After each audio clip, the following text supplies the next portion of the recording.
What's up, everybody? Welcome to Red Summit 9. Man, it is an honor to be here with these three gentlemen. And, as we're starting here, I want to do a special introduction for my man below, Guilty. Guilty is going to be joining us on Bulls Without Borders full time. Because you know what, man? We had him on the last two episodes, and he absolutely kicked ass. And what he's doing on the Bulls Discord is exactly what we're doing here on YouTube, and that's trying to bring people together to talk Bulls basketball. Guilty, writer for Bulls on Tap. How are you doing tonight, my friend?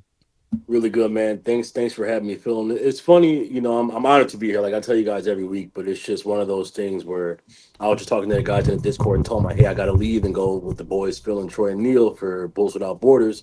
And it's just crazy because I'm like, it's just an extension of what we do every day in the chat. Like we talk ball all day with each other, and it just feels good to do it here.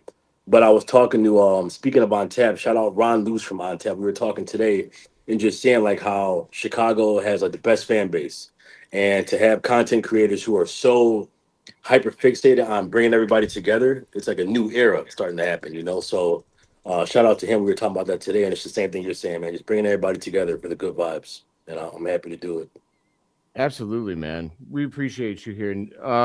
Neil, I want to bring those comments up, but it's going to block your face. So I'm not going to do that.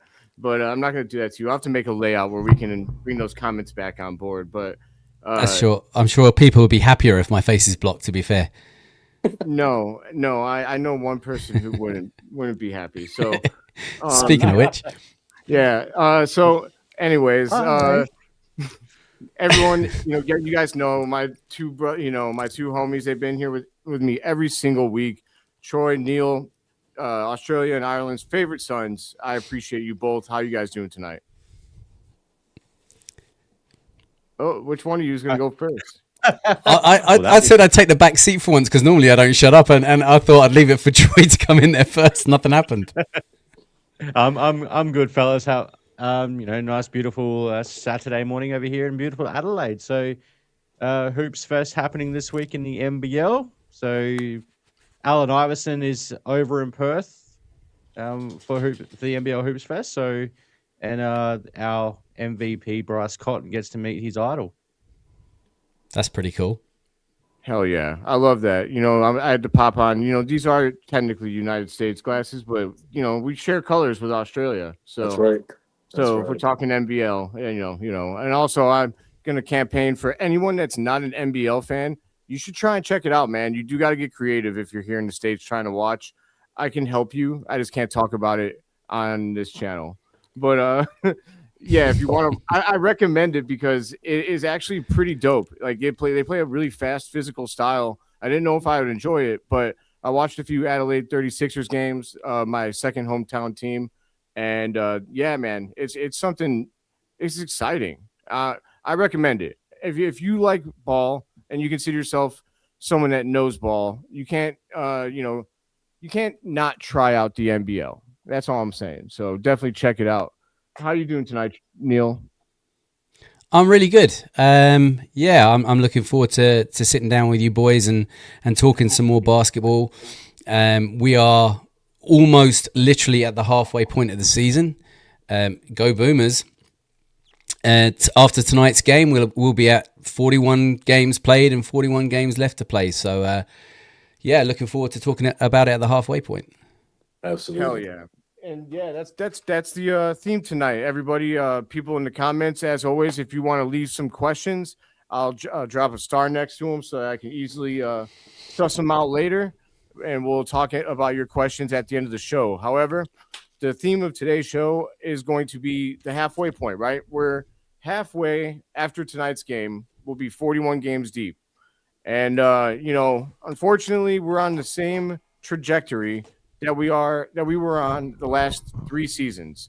We are, I think, scheduled for what 38 wins, and we're currently in the 10th seed. So that isn't the best. With that being said, I pose this to start off our discussion.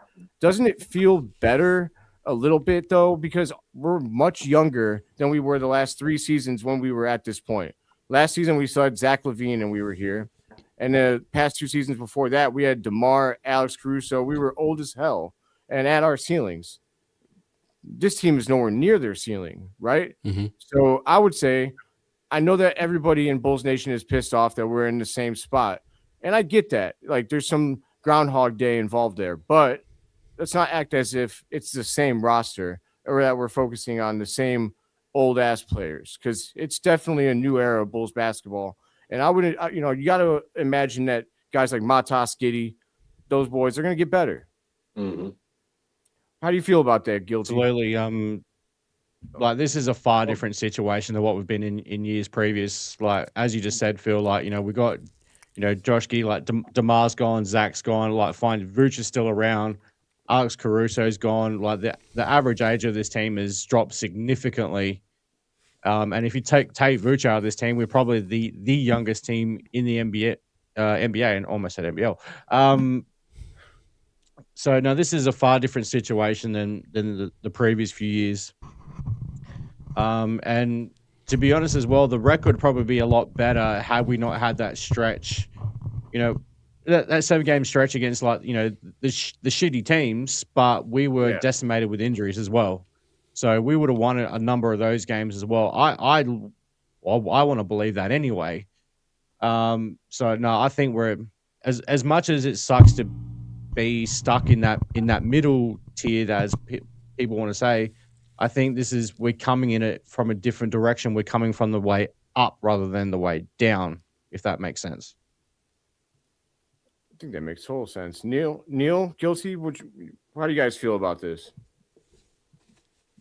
Like, for me, as Troy talked about, with the injuries, man, like, there's a lot of things that I want to say as a fan, like, I may not agree with the way the team's been coached all season. I may not agree with the coaching scheme is my biggest gripe.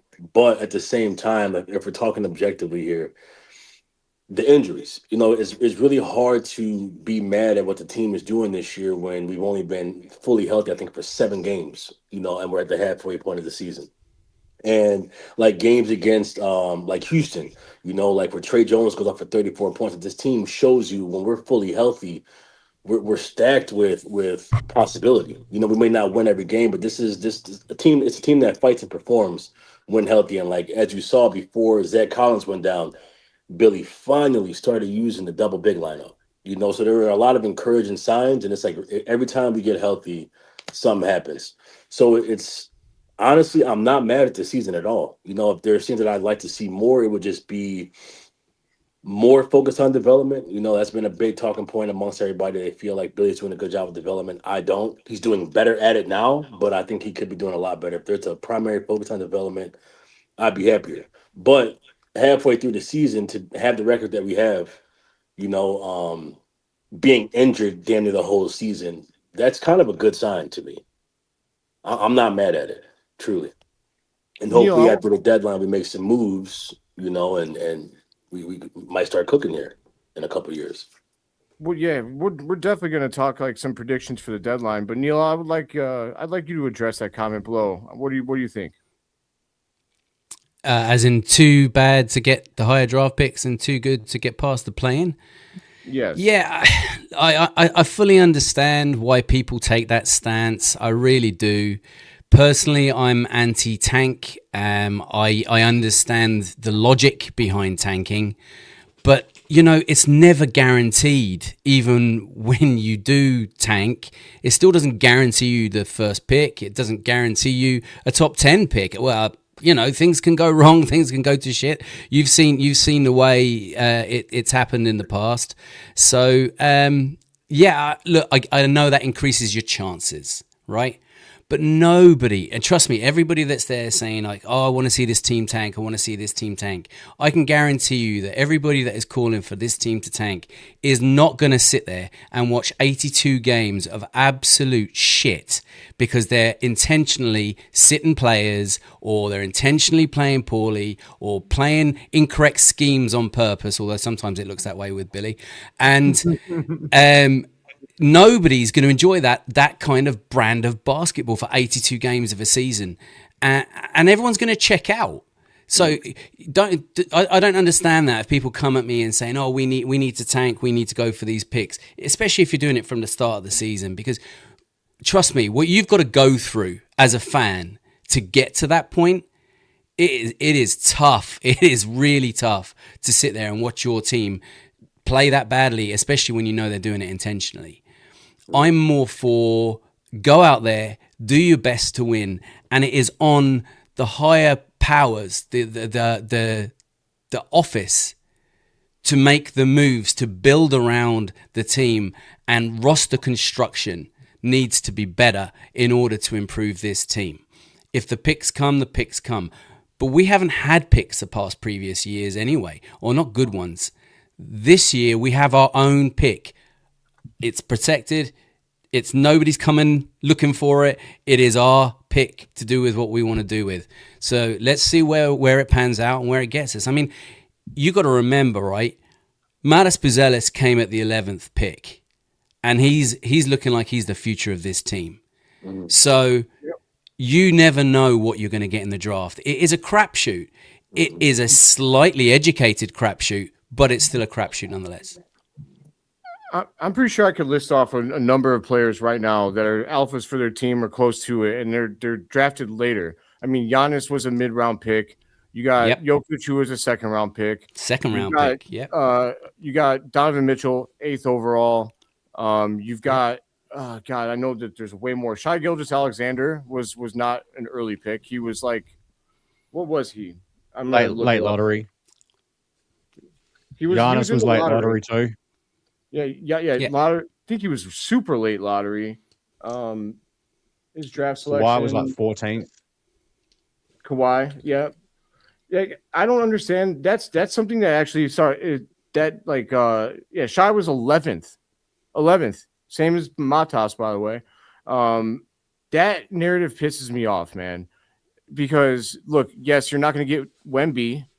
But how many Wembys are there? There's one. And like there's probably 3 or 4 draft picks in the last 20 years that were truly can't miss at the top of their class, right? There's been a ton of busts in the top 5. Just because you get in the top 5 doesn't mean anything. We've got 2 top 5 picks on our team that are, busts for their relative positions, like in the same draft class. Isaac Okoro and Pat Williams. Yeah, that's crazy. That's crazy. Yeah. Like I understand why fans want the top pick, but you also have to understand if we sell off everything, right, to get those chances. First of all, we might not even get the pick. Let's say we do get the pick, but we sold everyone that was worth a damn to get there. Don't you think that player's going to be pretty pissed off coming to the Bulls where they have no help at all and they have to endure probably a shitload of losing for those 4 seasons that they're here?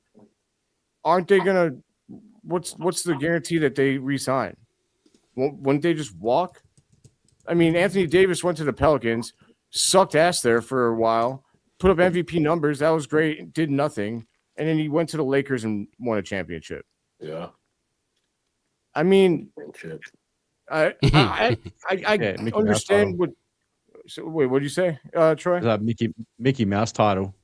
Yeah, so it fires me up, man. It kind of pisses me off because, like, when you say tank, I know what people mean. I mean, they mean trade everything, and I don't. Yes, like, I just don't believe in that, man. I don't believe in trading good young players. We want to trade Josh Giddey so that we can hope that we get Josh Giddey. Like, what the fuck, man? I mean, what are we doing here? We got a 21-year-old point guard, 23, who's dropping a 20-point triple-double. And then Matas Buzelis looks like a future superstar. And people are saying that we're in hell? Yeah. How? Triple. Like, we're just not good right now. Yeah, we suck right now. But, dude, have a little fucking patience. Like, at least this team is worth being patient for. Yeah. And I think of all of us have said before, like if we're going to be bad, it's because we're naturally bad. We're not manufacturing losses. Yes.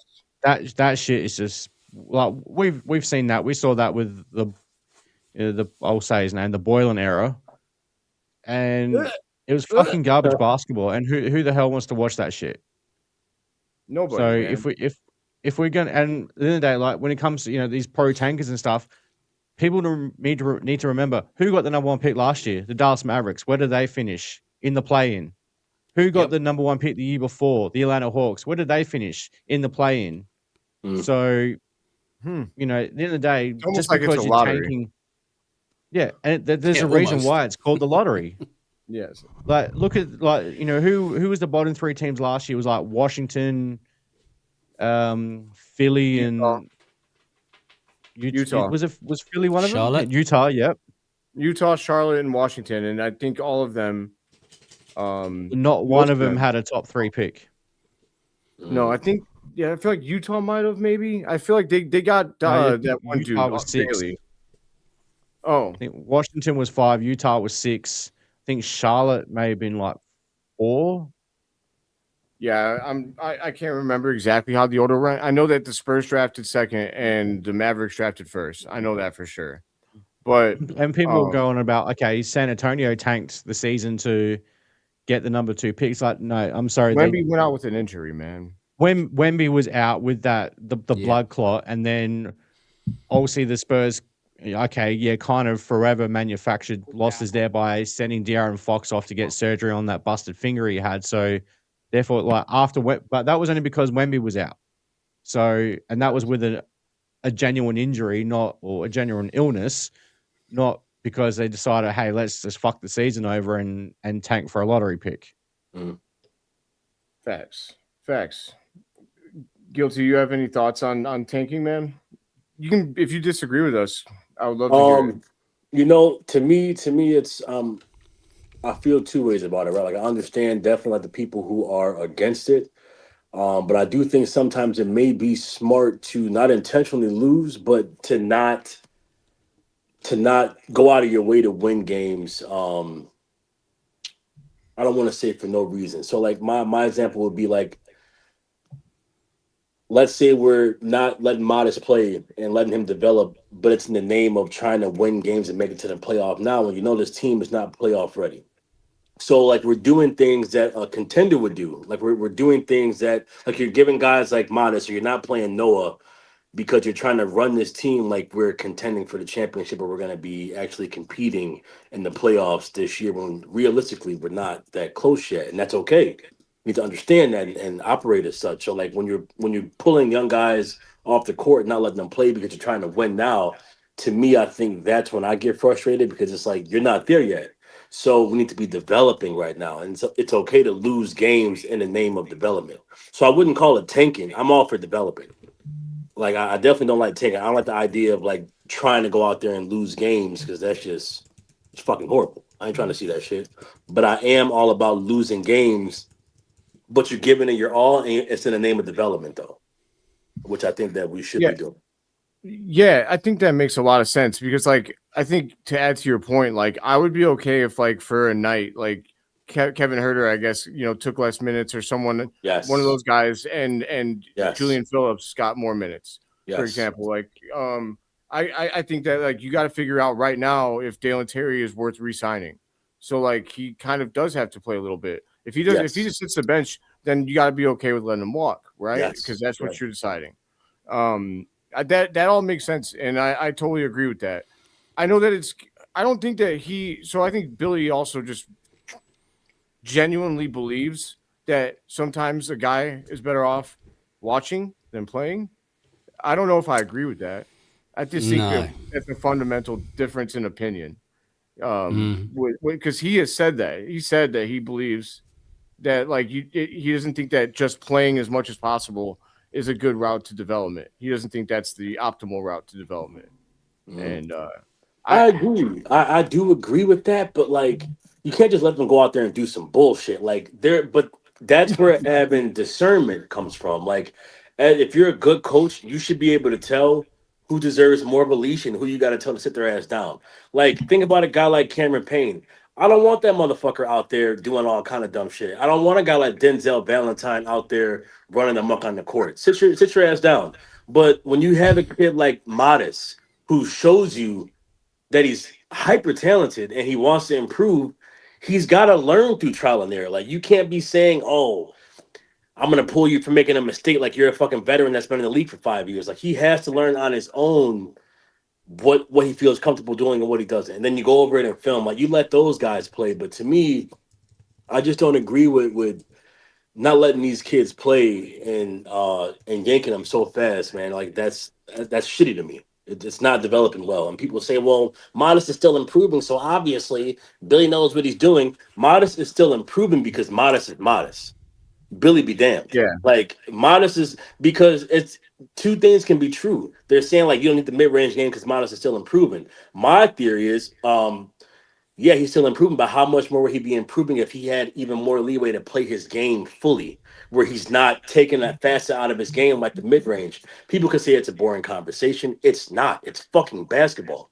These people fall so in love with these trends in basketball. It's the mid range. We just had DeMar DeRozan on this fucking team, killing from the mid range. And it's not to say that Modest is DeMar, but it's still a shot that an NBA player should be able to shoot. It just Yeah. blows my mind, dude. Like, it's so limiting to me.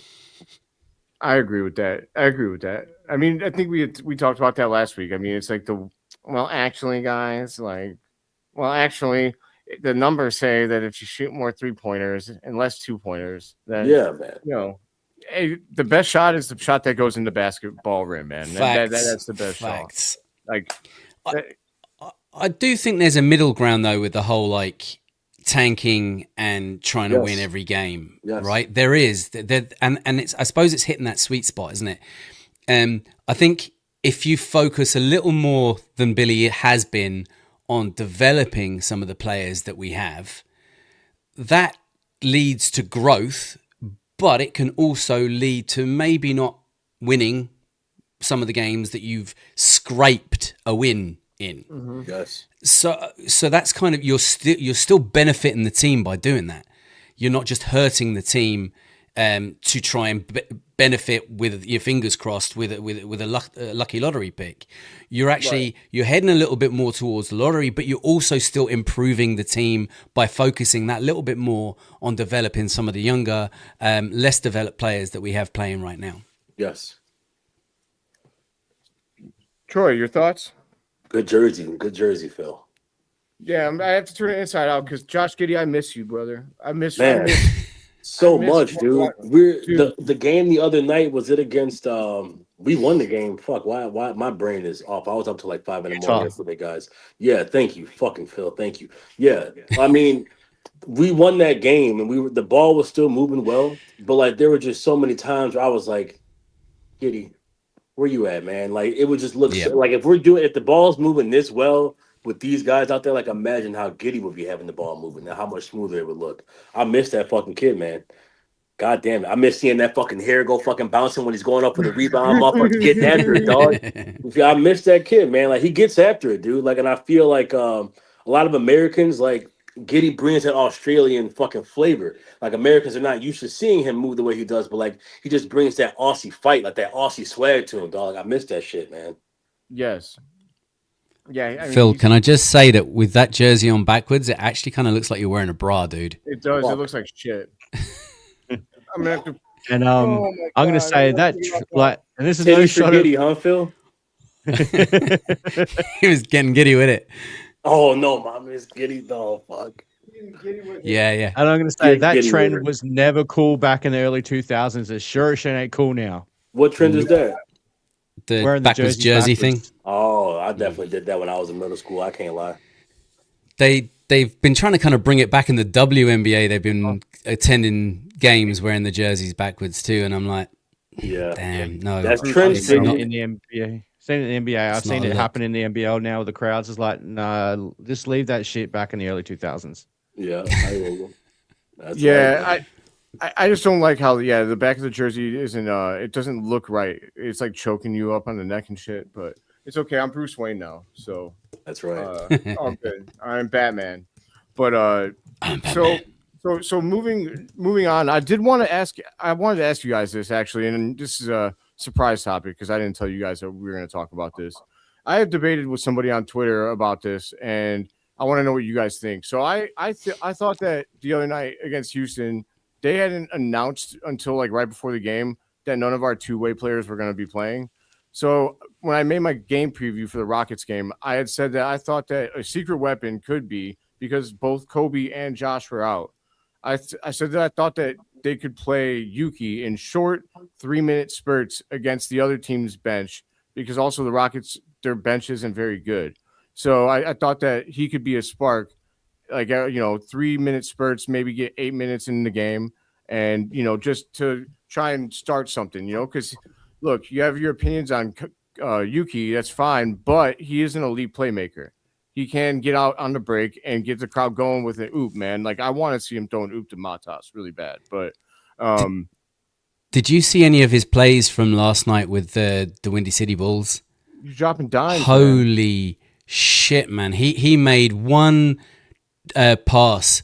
He took it down the right wing, came back up towards the free throw line, did not turn his head, and bounced the ball backwards between two defenders straight up to his guy under the basket. It was incredible. Yeah, incredible. He's got a sixth sense on the basketball court. He has something unreal. He's got what Josh Giddey has. It's very rare to have that trait as a basketball player. So that's what I mean. If you utilize him smartly against the right players, then he's not going to get exposed as much on defense, and you can get away with it, I think. Now, yeah, if you're playing him heavy minutes, or if you're playing him against a guy like Ayo Dosunmu, he's going to get killed. But do you guys think that he could be a spark for the actual main roster team? And actually, I want to start with you, Troy, because I think you disagree with me. So we'll start with someone that doesn't agree with me. Well, I'm going to surprise you, Phil. Like, in very short spurts, absolutely he could bring a spark to the team. But do I think he's an NBA caliber player? No. But selfishly, what I would, I wish I could watch G League games, because I would love to see how he's going to set up Lockie Ulbrich. That combination down there in the G League, run and pick and rolls with Lockie, that would be something good to watch, because it'd be like, as you said, Phil, it's kind of some Josh Giddey like traits that Yuki has. But no, with as far as Yuki is concerned in the NBA, look, while I don't think he's an NBA caliber player, and yes, I have said at times that because of his height, I could possibly say that he's a bit of if he was like 6'2", 6'3", would he be as popular as he is now? I don't know. I think obviously he's a Japanese legend. So what's that, Phil? I think he'd be playable if he was 6'2", 6'3". You know what? He probably would be more playable. Like, absolutely, that could definitely be the case. But yeah, like in short spurts, he could absolutely bring a spark to the team. Like, especially when you're down players like Josh and Kobe. I'd rather play Yuki Karamura over Javon Carter. That's for damn sure. Thank you. Like, my point, it was, and I'm just going to say, shout out to Mike on Twitter. I mean, there's a bunch of Mikes, so I'm not specifically giving him too much here, but he was vehement in his disagreement with me. He's like, he's not an NBA player. He's not going to play. Like, what are you thinking, basically? And I'm like, look, man, I wasn't arguing for him to start. I was arguing for him to fucking lead a few minute spurts. But, hey, I digress. What do you think, Guilty? I don't know, man. Like, I like what I've seen from Yuki in the G League. I just wonder, the only thing that I worry about is, not worry, that I wonder about with him is the height. Like, does he translate to the NBA? But my thing is, I never say never. So that's the kind of Bulls team I want to see. If we're not close to competing, give me some fucking Yuki minutes. God damn it, like, why not? Like, entertain the fans. Let's see what, like, these young kids can do. Let them get out there and get after it. Like, why not? What do you have to lose? You're gonna be taking your ass home after the playing anyway, possibly. So let these kids get out there and fucking, like, show us what they got. Like, I'd love to see what Yuki can do out there. And if he doesn't pan out, so be it. At least we know, though. And then you send him back down to the G League and let him do his thing. But I'd love to see him. But I think, to Troy's point, if he was 6'2" or 6'3", I think Yuki would be a fucking dog. Then I think you could definitely play Yuki if he was tall. That's the only thing that holds me back with him, is he's so small. So, like, does that translate over? Because, like, how many small guards have we seen have at that height have a lot of success in the NBA without being uber athletic? But yeah, For I him, can name he's two just straight throwing away: dimes. Oh, I can't. Yeah, who you got? Muggsy Bogues and Spud Webb. Yeah, so it's doable. It's doable. Yeah, And his role will be his role. He's not going out there trying to score. He's out there dropping dimes and setting up the floor. Like a lot of guys will try to knock when they do not Giddey. They say it's because he's not a great half court player, which I disagree with wholeheartedly. Like, what the fuck are we talking about? He may not be traditionally setting the floor up, but then again, yes, he is. He's like I can't think of how people can say Giddey's not a good half court creator when because he creates from all over it, whether it's him attacking and scoring, whether it's him attacking and driving and kicking, whether it's him getting extra possessions with offensive rebounds. That's half court creation. So I guess you put Yuki in that role. He's not doing that, but he'd be dropping dimes for everybody. So there's a lane there for him. It's just, would it translate? I don't know. I don't know. Crazier things have happened, man. I could see it. The kid can dime his ass off. What I'm saying is, I mean, at least if you do 3 minutes, I get that doesn't give him a lot of opportunity, but it will give him 4 to 5, maybe 6 offensive possessions, right? And if he can get if he drops 2 badass dimes in that time, your team is fired up over it. It gives you momentum. Your 5'7" point guard just went out there and made 2 highlight reel plays. Yes, and man. so like that matters. Momentum matters in sports. And the bench would be going everything, crazy. Like the bench would be going nuts. The crowd would be going nuts. Like that shit fucking people don't realize. Like I was having this conversation with my guys from On Tap today. It's deeper than the surface with things. Like people could say it's just 2 points. Like if a guy dunks it instead of lays it up. We talked about that on here before. And the same, you put Yuki in there, those 2 assists and maybe 2 assists in the box score. That's why you can't box score watch. You see he has 2 assists, but what did those 2 assists do for his team? What does the energy come when that guy's diming the team and getting the whole crowd fired up? That gets the people going, it gets the crowd going, it gets the players going. It's huge. It's energy. Like people don't understand it. They say, "Oh, like, what's the big difference? You could have a guy in there dropping 5 assists," and it's like, yeah, but that's not the point, man. Like that assist ain't going to hit the same as Yuki's tiny ass coming in there dropping dimes, or throwing an oop to Modest, or throwing an oop to one of our guys, and the fucking crowd would go insane. And he may have 2 assists and 0 points on the box score, but it did everything for the team. Little things like that matter. What I knew you were going to go for that photo, by the way, Phil. What is that? It's me and Stockton. I went to Stockton. I remember that. Yeah. No, he said Yuki beat Stockton if he was taller. I was like, I gotta grab John Stockton's picture, but yeah, you pull whip that thing out more often than you should, man. My favorite picture. I'm talking about the photo. God damn. Yeah. So my take on this, right, is very similar to what you kind of got around to. You kind of both of you almost talked yourselves around as that conversation went on with Yuki. But if you're going to use him in the NBA and in the grown-up league, right, he is obviously not going to be a starter. He's obviously not going to be giving you major minutes. No. But what he does bring for you is that spark, that energy. And now I'm always banging on about spark and energy. Like it's why I do have time for the likes of Dalen Terry and Julian Phillips, because they can come on and they can give you that spark. It's why I loved Caruso, because he could energize the team. Josh Giddey does it with passes as well. And Yuki does exactly that. He fires the team up because he can see these gaps and spaces and that most players can't see, bar maybe Josh Giddey.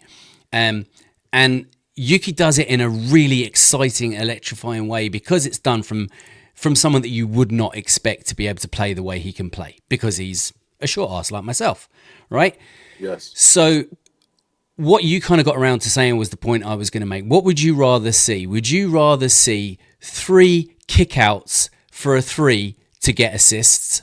Or would you rather see 1 half-court lob from Yuki? Which one gets you more excited? I know which one gets me going for my underwear drawer, and it's not the 3 kickouts. I can tell you that much. Yes. Yeah. Can you imagine like Yuki throwing a half-court lob to Martis? Come on, man! Like it would be electric. You can't tell me that the UC wouldn't erupt if that happened. And that's what Yeah, people miss too. And Like that people say like winning is everything, and like some people say, well, because I always say like I with this team, even before this season, I wanted to watch because I like Giddey coming here. I like what we have. I said we'll at least be fun on the road to becoming competent one day. And people say, well, what's the point of being fun if you're losing? Fuck that. Then what? You just go big or go home. It's championship or bust. Like you can have an exciting team while you're still trying to build something. Like give me something to Right. watch, man. Like go out there, fight hard, even if you don't win the game, but like give the fans their money's worth.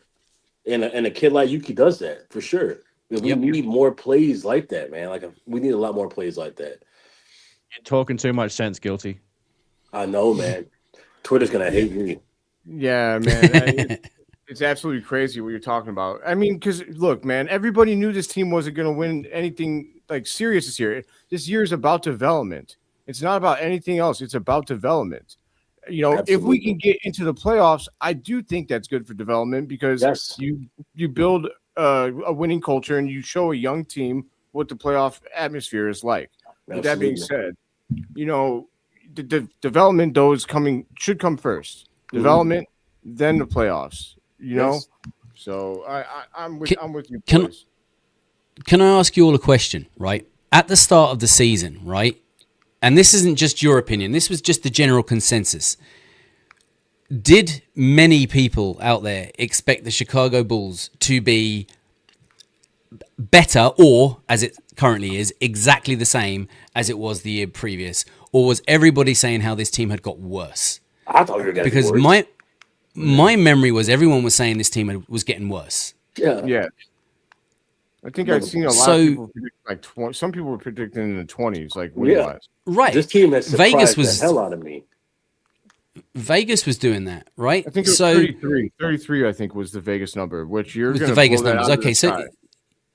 still 33. We're going to hammer 33, right? So Yeah, so this team, okay, then they're not world beaters by any stretch of the imagination, right? But this is now a youthful team with a higher ceiling, more development to come.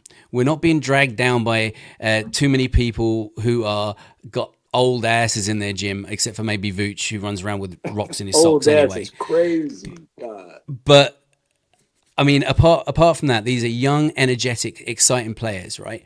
They're only going to get better. There's going to be tweaks made by the front office, and there are going to be changes made. And I genuinely think that if we can end this season in and around where we were last season and the previous seasons, then that is development. That is improvement because this Absolutely. team is only going to go up. I agree. yes. Yes. This team is better than I thought they were gonna be, man. Like I'm gonna be honest. Like this team is what's gotten me so fired up about the Bulls again because I saw this team and I'm like, the 5-0 start that we got off to. Now, granted, it's the start of the season, but that show it gives you a glimpse, and that was without Kobe at that. So it gives you a glimpse of like just the potential that's there. You know, it just gives you a peek into what could be there, and that as you continue to improve on that. But we're a lot better and a lot more confident than I thought we were going to be, and that's what all the injuries we still have going on right now. Even the win against Right. Utah, like this team will surprise you. Keeping up with Houston without Giddey, you know, like without a lot of our guys, man, like they're still going out there and getting at it. Like this team has surprised me. So that just shows you if you retool it correctly, you could be cooking a lot sooner than we anticipate. Like what happens when we replace Vooch with a legitimate center and a defensive center? Like you surround your guys. To me, it's all about Giddey and Modest now. Those are my. And if you can, maybe keep Io, but at this point, Io might be like a trade chip. He might be something that's going to get us something back. It's all about supplementing Giddey and Modest. That's the future for me right now. So you surround those two with competent players, we're cooking, bro. I want to keep Io. I want to keep Io with those two. I do, if we can. Yeah. He I would might like be to our, keep- he might be one of our best trade pieces, though, Phil. He's probably more. Mm-hmm. Yeah, I was talking about this on my show, man, and I feel like he might even be more valuable than Kobe. It depends on Oh, probably yeah. the team you're talking to. Yeah, But it's crazy because in contract discussions, I feel like he's going to get paid less. he is. So, like, Yeah.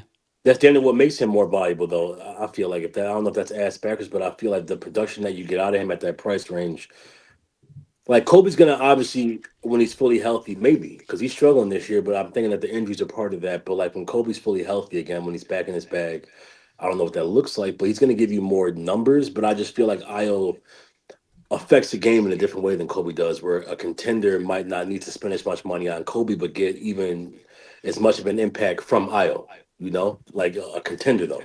So it's hard to gauge, but I feel like a contender would rather have Io on their team because it's more cost controlled and he's still giving you a great amount of impact. Yes, More consistent as well. Oh yes, sir. Do you? I feel like, I feel like a team that would want Kobe is actually a team that's building for the future, because you could probably make the argument like, oh, this guy is still 25, he might still be able to be like an elite, alpha scorer. I thought that was what he was moving towards being, but this season has been a disappointment so far. It's been hard for him. Even the decision making for him has been really bad. Like what's that guy like? That's what's confused me the most. Like I can't really blame that on an injury. Like that's all up here. Yeah, he had 5 turnovers against Utah and almost lost us the game with like 2 dumb fouls and a turnover at the end. And then that pass, the pass to Vucevic at the end was fucking wild. He almost traveled. Yeah. Like he nearly hopped on that right foot. Yes, man. Kobe, I think there's just a lot on his mind, maybe. I don't know what's going on with him because it's deeper than the injuries for his play this year. Like, I don't know if he's getting out of sorts, like having but he's always been in that role, like supplementing role. Like, because people say, oh, it's because Giddey has the ball so much. Motherfucker, Kobe's played next to Zach and DeMar. Like, he this isn't new for him to be on ball. And I didn't see last year, but apparently last year, him and Giddey played fine together for the. They were great. I didn't see it myself. Yeah. So I'm just once wondering Zach was out the way.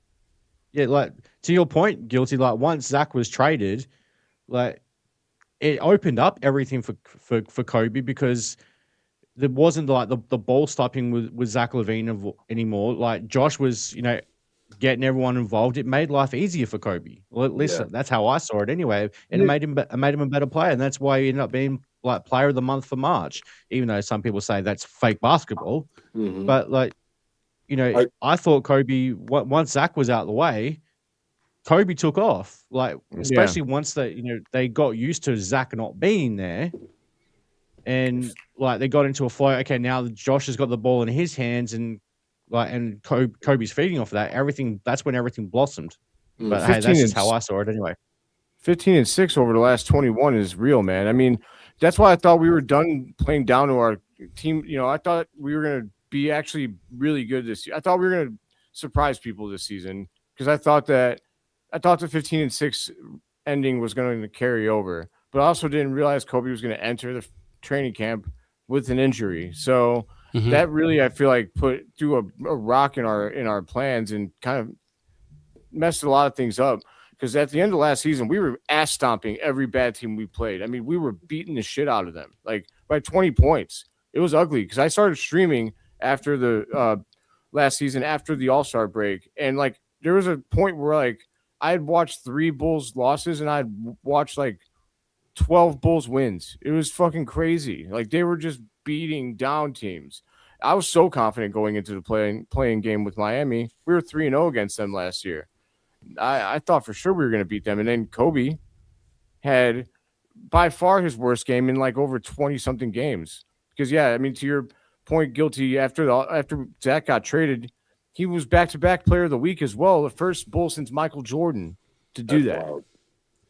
Phil, I wonder if it's because, to you and Troy's points, like, is it simply a matter of you catch teams off guard? Obviously, like, it's a whole new scheme coming at them. So then teams go into the summer, and then they adjust to you, and they start game planning for you. So I wonder if what we're seeing with Kobe now is because of the lack of straight up offensive firepower on this team, like they work well together, but like there's not one guy that's going to straight up murder you every night consistently offensively. So I wonder, are teams able to game plan for Kobe a lot better now? And that's what's making it so hard for him.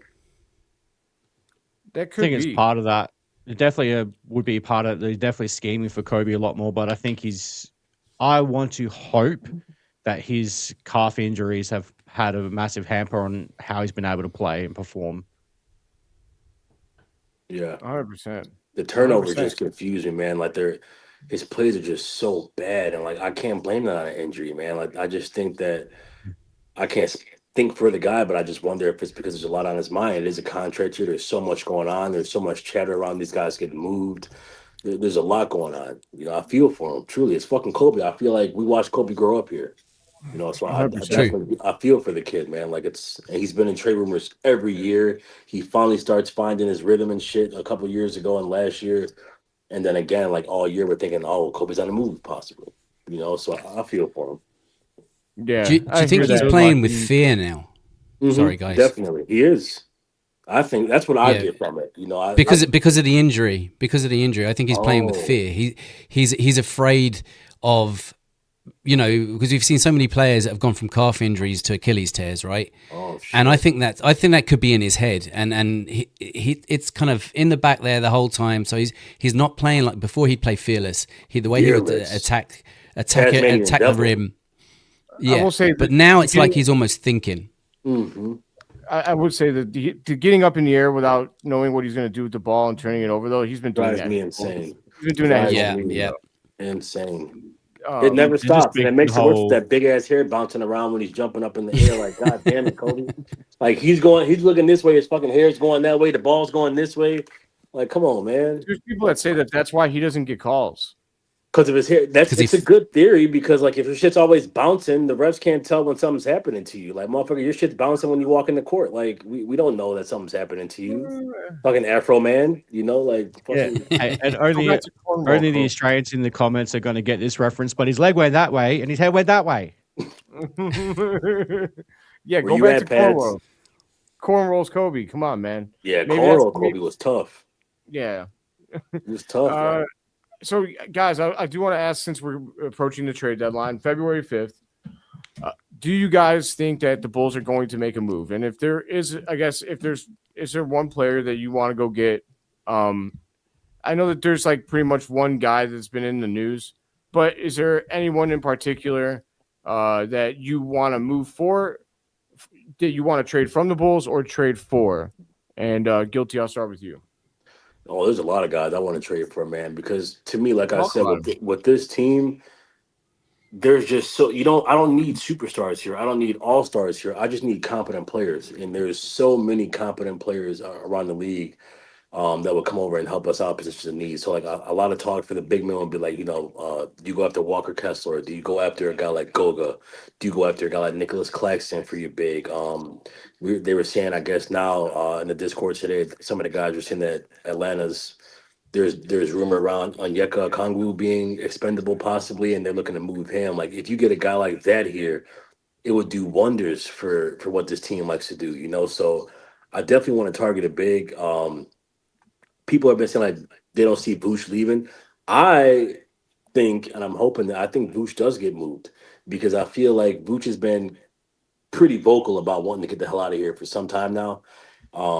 And I can't help but think that he thought he was going to get moved last year. And like you saw, that's why he was playing so hard. And then after he didn't, his whole demeanor changed. Like he said, fuck it. And I feel like this year, again, it's like you see that hope that maybe with the tread down line coming up, he's starting to go harder again, trying to maybe get moved. So I think the Bulls are going to try to do right by him and get him out of here. And I hope they do, man. If they move him, trade him for a guy like Kuminga for me, or there's just I want a good wing over here, and maybe we go through a big man, but it's the Bulls. There's a lot of things they could do, but they don't. So I don't know what's going to happen. Just real Okay. quick on Vooch as well. Do you think the way he's playing these last couple of games, maybe something's in the works, and he's like, all right, now I'm going to try and step up my performance a I've bit been thinking because that like all year. that's thing that like it's the way he's attacked the games. Like while it hasn't exactly been effective or it's died off in the second half, but the way he's come out and started attacking games is like, is there something in the works there, and he's trying to help his cause to get out of town. I hope. Hey, I hope so. He How long is look against fingers and Utah. toes crossed? In Utah. He got 24 of his 35 points in the paint. I said, now, Vooch, where the fuck has that been for? How long you been here, man? Like it took you. Hey, what Stacey say? It's a simple game, and I hate that it's true, but it is. Like so clearly, that man he's trying to show somebody that he can still do his shit, and I think we're gonna move him, hopefully. Fair enough, man. Do you boys have anybody in particular? Just want Vooch out of To here. get or get rid of? You just either one. So Troy, you just want Vooch out. Vooch out. Okay, fair. And what about you, Neil? Yeah, well, I mean, if you're going to ask me who I'd like to see walk out the door, I think I've totally turned against my old guy, and I'd love to see Patrick Williams take a step Oh, outside and forget how to come back. oh yeah. But I know full well that his value is so low right now that we probably Zero. have to attach picks to him for somebody to take him for nothing. So Yeah. I mean, Him on the that's just bench. not going to happen. The only way you're going to get rid of Patrick Williams at this stage is if you bundle him up as part of a package with another player that somebody wants, and that's the only way you're going to get him off your books. And even with that, with the contract that he's carrying, it's just not going to happen. So that aside, I think it's time. I think it's time to move on from Vooch. I think Vooch knows it's time to move on from the Bulls too. And I hadn't thought about what you said about maybe he's playing that a little bit harder at the moment because the deadline is approaching, and maybe he's thinking, well, if I can impress a few people here, maybe I can get out of Dodge. I think that could be very much the way he's thinking. Whether there is actually something in the works or not could be irrelevant. That could just still be the way he's thinking.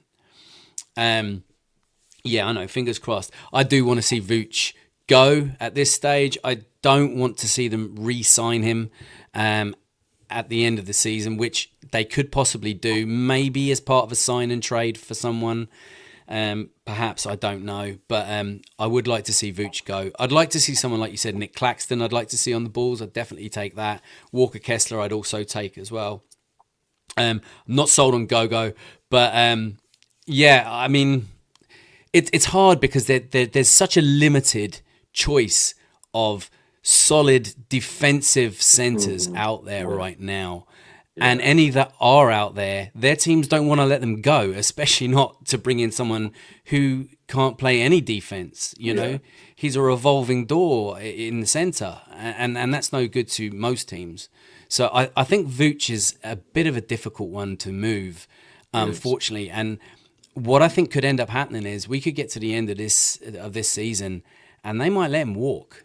Hit the free agent market and see where it takes him. I As hear Hayes you said, guys. well, What's that? as Hayes has said, for the last year, they'll re-sign him to a team-friendly deal. Hey, listen, if we can do that and he's prepared to take a seat on the bench and not be the starter anymore, I'm good with that.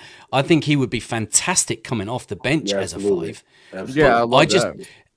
Yeah, but I don't want him to be my starting center anymore. I mean, if we get him on a team-friendly deal where he's prepared to take a backseat role, I'm all for that. Yeah, that's perfect world right there. I think, so this wouldn't be a trade that he'd love, but I mean, obviously at the end of the year, he'd be able to get he'd be able to go wherever he wanted out ideally. But I would like to see, someone brought this up on the show the other day, and I like this. Well, I brought up the trade possibility, and then someone else brought up what the lineup could look like. And I want to know what you guys think real quick, because we are getting close to game time here. But it was Vooch and Kobe for Zion. It works money wise. It works straight up. That would be a trade that would work. Would you guys do that trade? What the lineup could look like after that. Obviously, Collins is hurt right now, but when you got back, you could either start him or you could still keep starting Jalen Smith, and then you got Zion, Matas, and Jalen Smith with Ice at the 2 and Josh Giddey at the 1. That sounds very fucking intriguing. That sounds tough.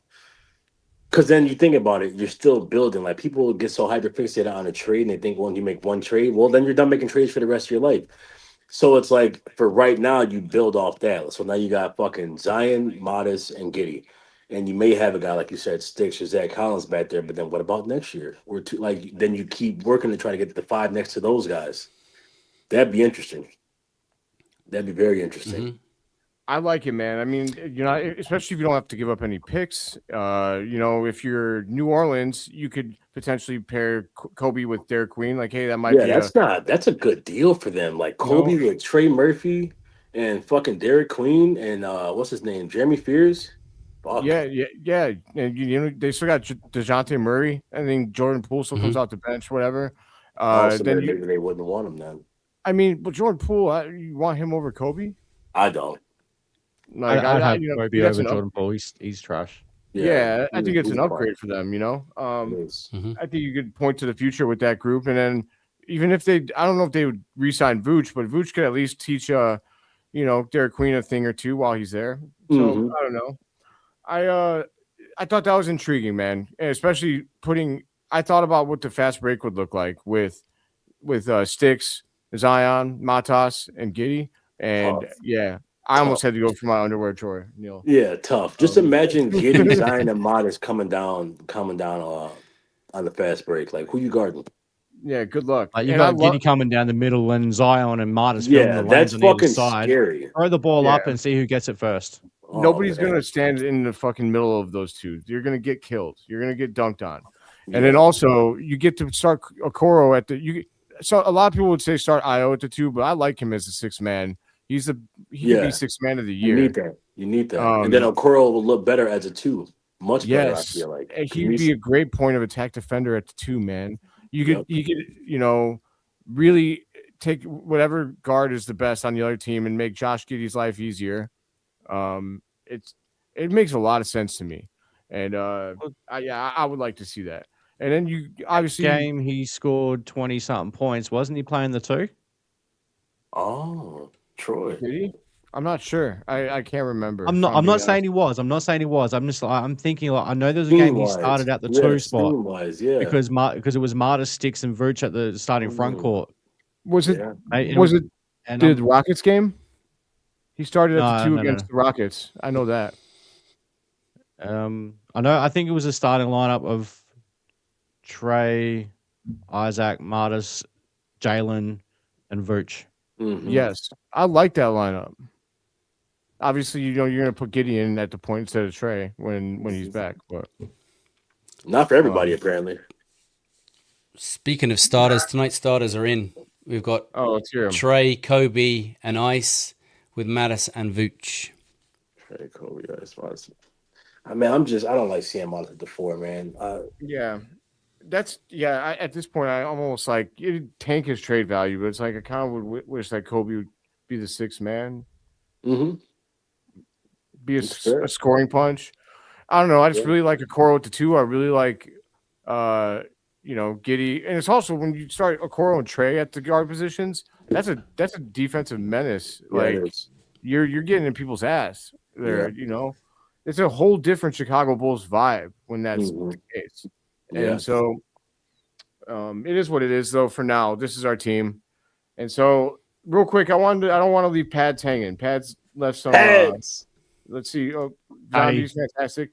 His health is still concerning, but I'll say this: you're not going to get a superstar level talent for the small trade value that Zion has right now. That's my argument. Is that he's worth gambling on for Vooch and Kobe expiring contracts. Like if he gets hurt, he gets hurt, but that's a worthy gamble. Mhm.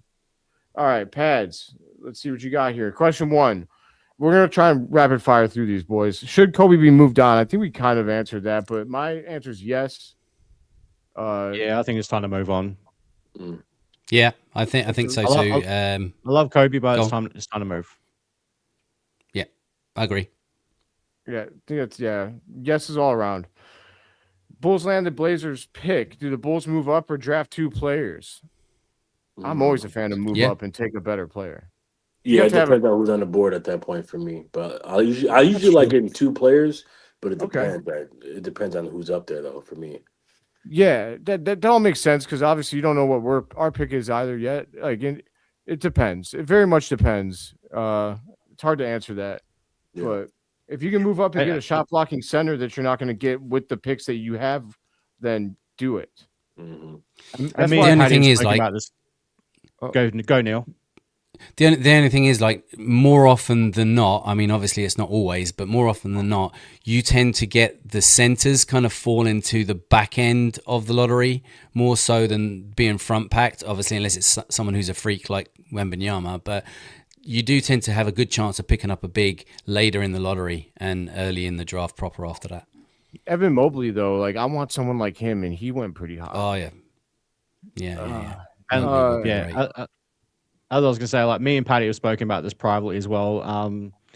ultimately, like you guys have said, depends on where our draft pick lands to start with. So if it ends up being a high, like if we don't make the playoffs, we fall, we miss, like we lose in the play-in again, we get a lottery pick and we end up high, then obviously, we draft 2 players. But if we end up, I think this is a discussion I think I've had with you, Paddy. If it ends up falling, very late lottery again, then maybe that's when you package it and try and move up. Like Troy, if you can get Caleb Wilson, we move up. Yeah, if you can get if our pick lands like the late lottery, and obviously Portland's pick is just outside the lottery, then you try and package those to try and move up and potentially get Caleb Wilson. Sorry, I said Caleb Williams. Hell yeah, Caleb Williams. Shout out Caleb. Hey, we called it out here, boys. We said, Troy said, fuck the pack. Let's go, baby. What a game. What a game. Fuck Green Bay. That's right. Now, but if our pick lands top 4, then, and you can get Caleb Wilson, then you use that other pick to get Henry Vassar.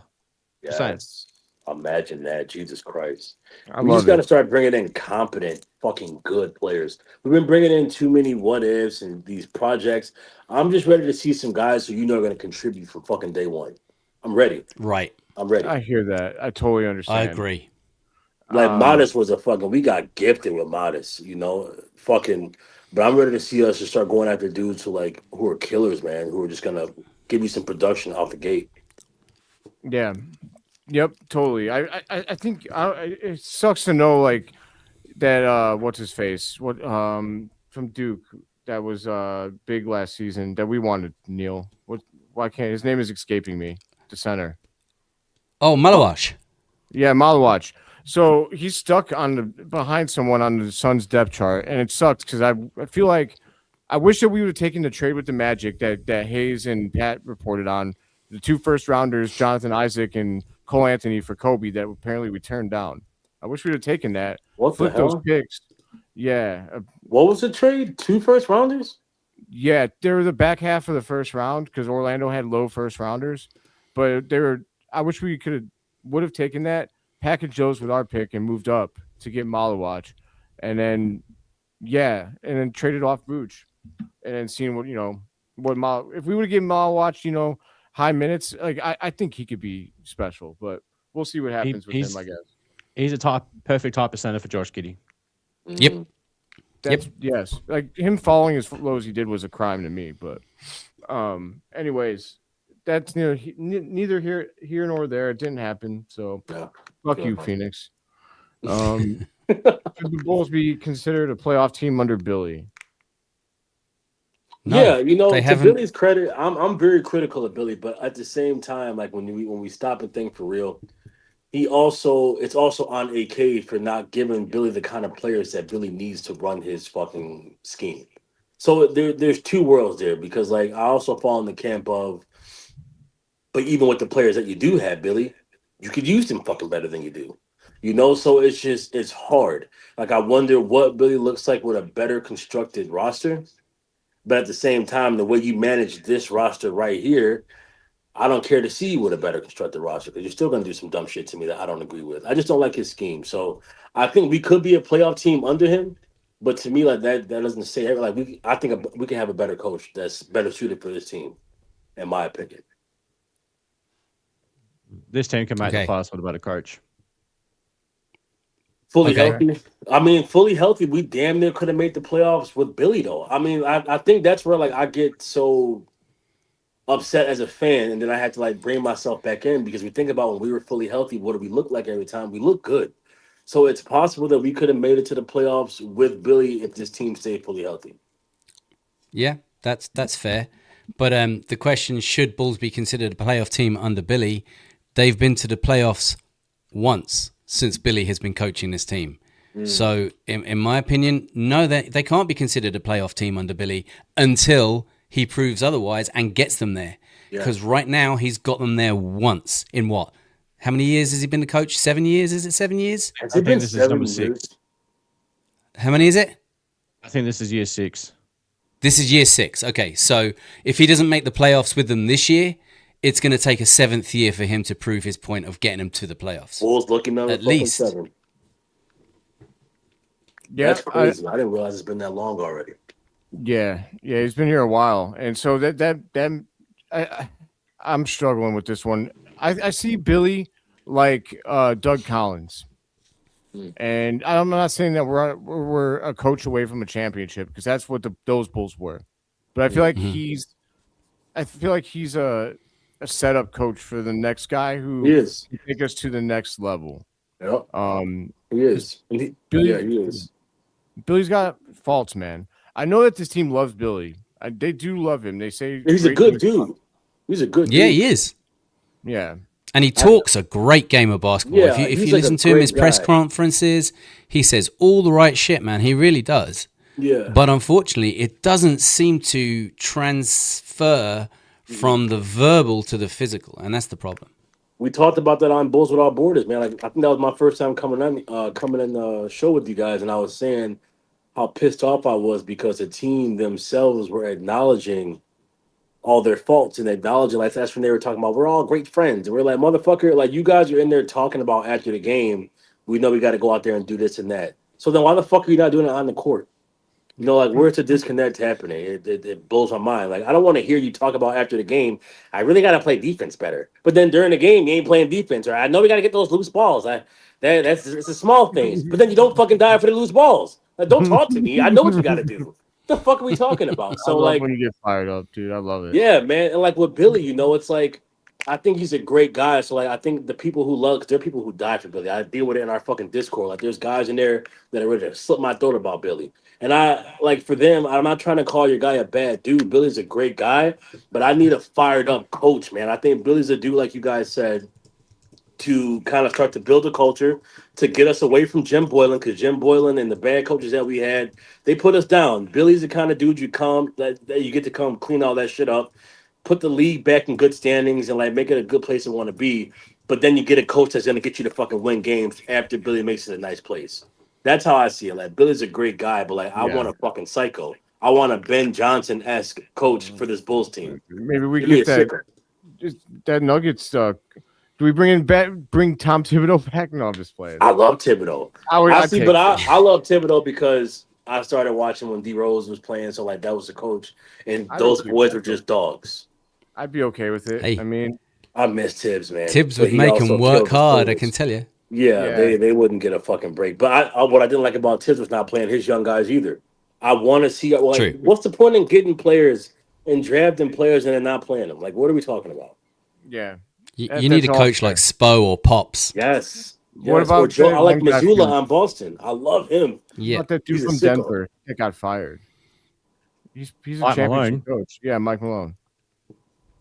I don't know. I don't know. I'm not I wouldn't be really mad watching at Mike coaching. Malone. What's that? Neil? Or sorry, Troy? I wouldn't be mad at getting Mike Malone. Championship coach.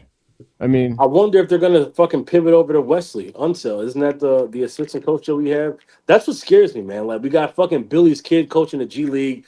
Like the Bulls are they're conniving.